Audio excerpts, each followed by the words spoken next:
अस्सलाम वालेकुम everyone, this is D3 exercise 5B का क्वेश्चन नंबर 5 हम कर रहे हैं। एक इलेक्ट्रॉनिक गैजेट है जो बेचा है $1391 का।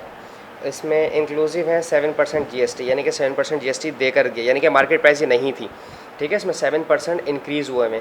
तो find the market price of the gadget. भाई बहुत आसान है, जब मार्केट प्राइस मालूम करने को कहा जाए और सेल प्राइस दिया हो तो सेलिंग प्राइस कितनी है, $1391 है। ठीक है, अब प्रॉफिट है यानी कि ज़्यादा दिए हैं, 7% ज़्यादा दिया है तो ये हो गया 107%। और अगर 7% कम होता तो 93% लेता है। ठीक है जी, तो यहाँ पर डिस्काउंट परसेंट तो होता तो फिर यानी कि डेफिनेटली माइनस कर देता ना, 93% डिस्काउंट होता, टोटल अमाउंट होती 7% डिस्काउंट पर।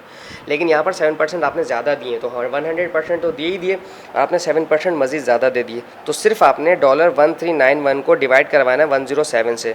सो दिस इज़ आई गेस $1300। तो $1300 आपकी मार्केट प्राइस है उस इलेक्ट्रॉनिक गैजेट की जो आपने पे था तो $1300 का, बट आपने मतलब टैक्स वैक्स लग के आपको $1391 का पड़ा था। बहुत आसान था, बहुत छोटी सी वीडियो थी इसकी। थैंक यू सो मच, अल्लाह हाफिज़।